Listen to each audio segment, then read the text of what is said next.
like the life of a rolling stone, a trick of the light or some kind of illusion. Just like a mountain, I stand alone. All I have left here are photographs. Keep your memory alive in me. I am a tree that falls in the forest.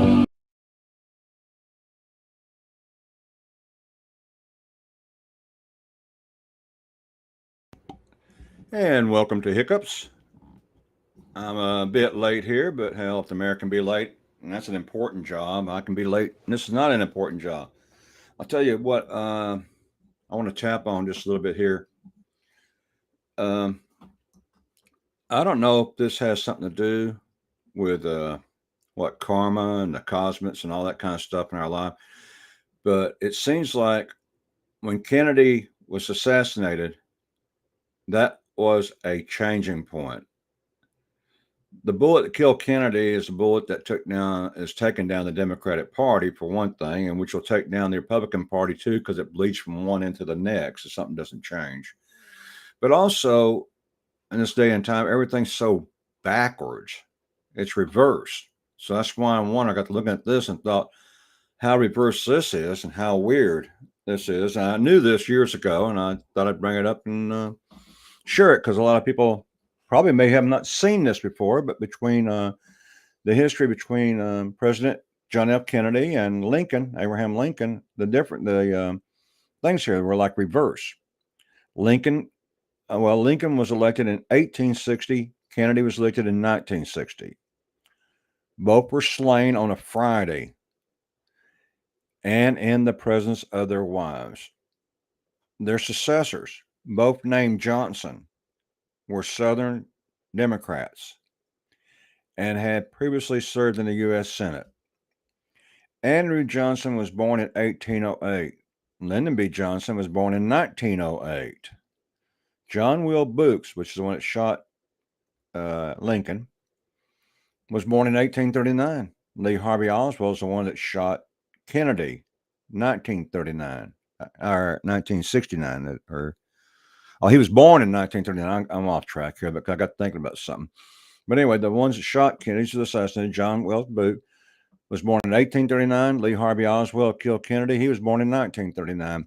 And Harvey Oswald is buried right here at Rose Hill Cemetery up on the east side of Fort Worth. And Booth and Oswald were Southern favorite unpopular ideals. Both Booth and Oswald were murdered before trial could be arranged. Both presidents lost children through the deaths while residing in the White House. Lincoln's secretaries, whose name was Kennedy, advised him not to go to the theater. Kennedy's secretaries, whose name Lincoln, advised him not to go to Dallas. There is some more it's missing on this thing here. I didn't get it all.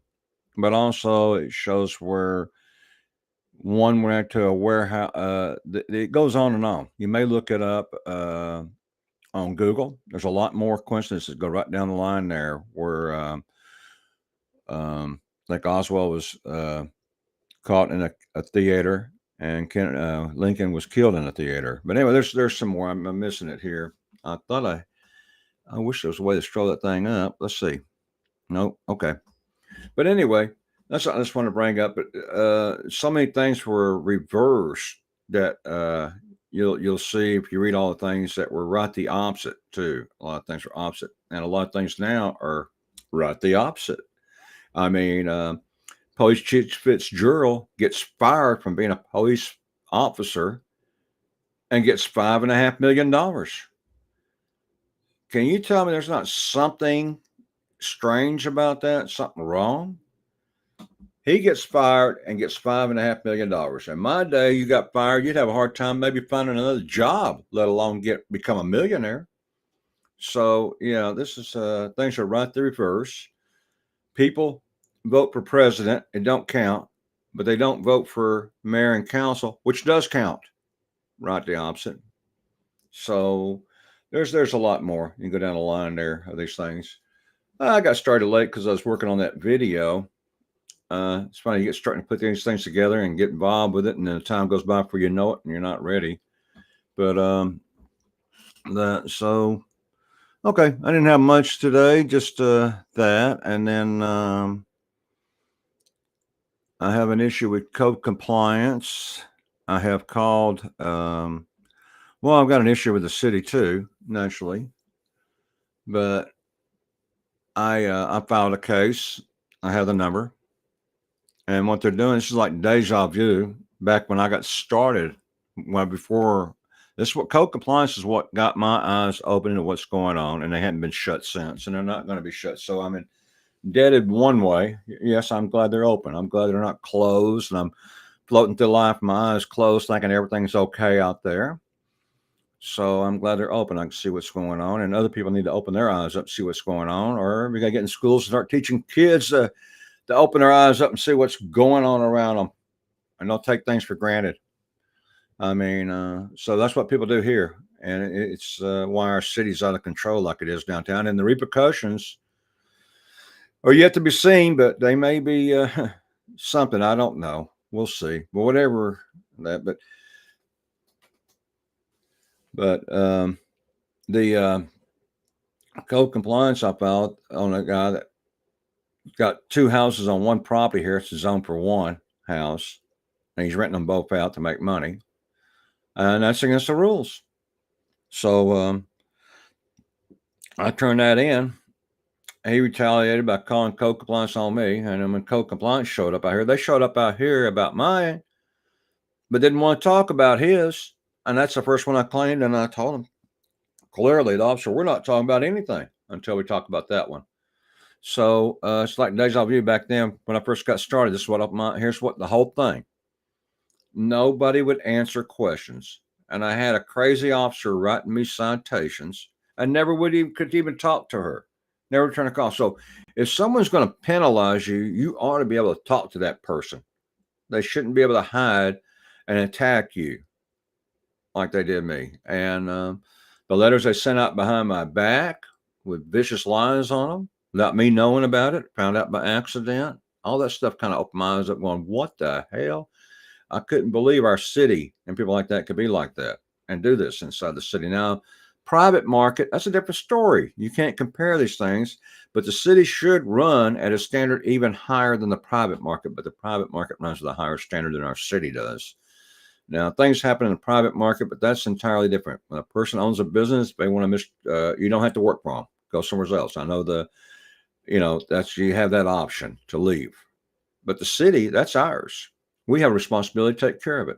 We have a responsibility to make sure it's being done right, and we're not doing that. No one. They're leaving it for someone else to do it. So anyway, and that's the problem I'm having here. Before I get too far off track, what I meant to say was that they don't respond. I tried to find out. I asked that officer out here when he came. I said, "What's the response on the house over there?" He says, "Well, I can't tell you that." He said he couldn't answer what's going on with that.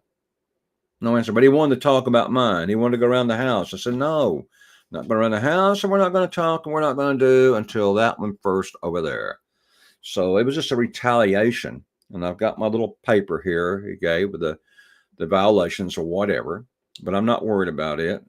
And they may come after me and they may write me up. I may start getting tickets in the mail. I don't know. Code compliance has the privilege to lie without repercussions. Their officers can lie without repercussions. I just can't believe that. I met with city manager Mr. Cook, confirmed that. That is just a total confirm. It's not, and that should be changed. And I've asked, but it's not going to be changed as long as you got a mayor like Maddie Parker, because she's not a mayor. She's a bought, paid for puppet. So what we need done is not going to get done as long as someone's like that's in that office. We have to get someone in office that actually is concerned about the city, that has respect for the people, and will do what's right. And that's what we're going to need. But these people aren't answering. And I think I'm about fed up with that, not returning. That's how they do things. When they're doing something wrong, like the CCPD funds, you just get shut tight lip. That's it, lockjaw. They don't say a word. Even the DA, Phil Soares, has got the documents on his desk that are undisputable. Before he got lockjaw, he said he managed to mumble out that I'm not going to dispute the evidence, I'm not going to act on the evidence, and I'm not going to talk to you. So, and he's tight-lipped now, So it's all across the board, tight-lipped. So I thought, well, what I am going to do,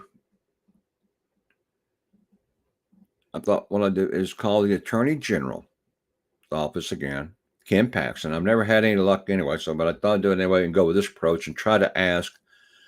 I explained what the issue was, and I told him that's not what I'm calling him about. Now, that's not the issue. The zoning problem is the issue we can take care of ourselves. The problem is the people we deal with to take care of is not responding, period. They freeze up. What are the procedures now? Because this is no good. This won't work. They stay tight-lipped. The guy across the street keeps renting both houses out and making money, and nothing gets fixed or done. So you have no say, nothing like that. So what are the procedures? Must be something we can do about this, because they must answer. They must respond. That's their job. That is the premise of their job. Well, they did some searching, and then they came back and said, okay, you need to take it to the FBI, and they gave me the number who to go to the FBI. And I thought, well, that sounds kind of off track, but I'll go down any trail they send me to. I'll exhaust every trail, no matter what. They give me a trail to go down, I'll exhaust it. No matter how crazy it is, I'll go down it, just so that I can say I did exhaust that trail, and here's the results. And I went down the FBI trail, explained that. They transferred me to someone. I explained again, and then they transferred me to another department. And that woman, and she said, well, and she said, you did go down the right trail by going to the Attorney General's office first. So apparently I went down the right trail. They took a report and, filled out a complete report on what's going on and what the issue is and that. And what's going to happen now, I can tell you already before it has. I'll be surprised if anything happens. See, here's one thing is when you do this and you fill out a report, the FBI, Texas Rangers, whatever organization it is, you should get a response. You should get some kind of email, something saying case inactive, closed, invalid, or something. You should get something. They don't say anything either. They become tight-lipped. So I go complaining to the FBI about these people being tight-lipped, and I'm going to get tight-lipped from the FBI. No, so where are you at now? You're back to around circle one. It's up to the people, and the people won't do anything until something bites them personally. Otherwise, as long as they're not going to budge. Something catastrophic is going to have to happen, according to Professor Folsom. It was on my show some years ago, but he said that he's a professor and he figures that it's going to take something catastrophic. And I believe he's right, because I always think that maybe if I had the right words to put on paper, but even the right words may not get people to do it, to move, to wake up. It's going to take something to shake them. So, but anyway, we'll keep trying, keep yelling and keep doing this. But this is interesting about the Kennedy. You may go look at the rest of the things between Lincoln and Kennedy if you see this, the comparisons here across the deal, and a lot of it will show that it went reverse from one to the other. Lincoln's secretary was Kennedy. Kennedy's secretary was Lincoln. There was a lot of reversal, and then since that time on, it looks like there's a lot of the reversal out there where the bad people get rewarded and the good people get penalized. That's a reverse to me, and that's the way it is. And so I don't know. Maybe it's meant to change that way. Maybe it's a part of the system or something. We're only here for a short time, and people are to learn that, all that lives is born to die, and we have to go. And you don't take none of this with you. So here's the things. Your council member or mayor now, they strive on power, money, and possessions. That's their life. Power, money, possessions. What we need people down there that strive on honesty, respect, and moral values. That's the kind of people we need down there that rely on that. Because when you leave here, you don't take the money, the power, or the possessions, but you do take the moral values, the respect, and the honesty. I believe that goes with you. So you decide which one's more important, if you can be bought or not. I can't be bought. There's no amount of money that can lay down. There's nothing on this planet that can give me to change my thoughts on the way I do things. None of it. I mean, I'd love the opportunity to turn it down to show how fast that I'd turn it down. And if the opportunity comes to you to get easy money the wrong way, you ought to turn it down. I think God smiles on you when you do that. That's the whole idea. That's the whole point of the reason why you're here. Everything's here for you that you need, but you got to go through the right way to get it. You can get it the wrong way, but I don't know in the end what the results are going to be. It's not my call, thank goodness. But, you know. So anyway, okay. Well, I can't anything, and we'll come back on Monday and we'll try to get something better together. Better together. So I'm going to end this thing. We always end it with Maddie Parker saying goodbye, and I'll be back on Monday. She's just too young to be a mayor, I'll tell you. That's Maddie Parker right there. Enough. But you can't take Don't follow me out. You're done. I don't want you in my face. No, ma'am. I want you to be done. No, ma'am. I'm not done. I'm not done, ma'am. I am not done. I'm a citizen, and I'm not done. This is a public building. You do not own it. You do not own it. You don't have You do not own it, I'm ma'am. done. You do not own it. This is a public building. Some good footage.